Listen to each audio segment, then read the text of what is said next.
One of the nicest things about shopping by mail order. Pardon me? What is this?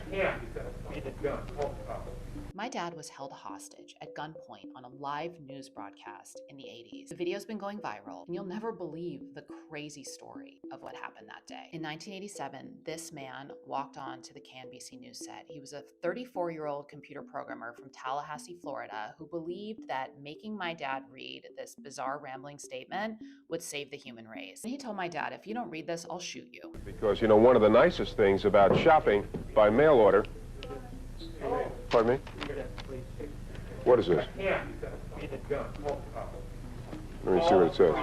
All right. He's got a gun to his dad. All right, well, let me read this. Folks, we have someone on the set who's standing here and would like me to read this copy which was just handed to me. You want to tell me your name or not? What is it? And Gary, where are you from? After 28 seconds, the news director made the decision to pull the plug on the broadcast and go to black. Now, thankfully, the gunman didn't realize that. My dad kept reading his statement for close to 8 minutes. I was warned in 1981 by someone with connections at the CIA to stay off the computers, that they didn't trust people on computers. When I began receiving disturbing calls from my parents, which led me to believe that something terrible was going on. I was then forced into a mental hospital in Tallahassee, where I learned that my brother-in-law had been driven insane in the same manner that someone was trying to do to me. The police were standing by, ready to move in, but my dad couldn't hear anything from the control room, so he had no idea. Only the anchors John Beard and Kirsty Wilde knew what was going on behind the scenes. My dad finished reading the statement. The gunman put the gun down. John Beard grabbed it. The police rushed in and tackled him to the ground. When my dad read the last line of the statement, the gunman said, "Thank you, David. I couldn't have harmed anyone with this unloaded BB gun." The gun was a toy, but it looked so real, no one could tell the difference. It turns out the gunman was Gary Stolman, the son of this man, Max Stolman, my dad's former colleague, a medical reporter at CNBC. Max said, "I do have a sick son.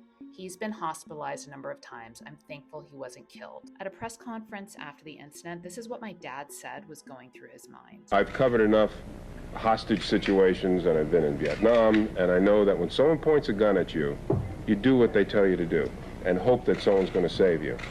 You're thinking about your wife and your kids and your family, and you say, what am I doing here? Why is this happening to me? And here's what Tom Capra, the news director, had to say. We cannot allow people with guns or weapons of any kind to take a television station hostage. So the first thing you do is go to black and kill the mics to make sure that the message, whatever it is, never gets out. Anchor Kirsty Wilde explained how Gary got on set in the first place. He called me to get in. You can't just walk in here.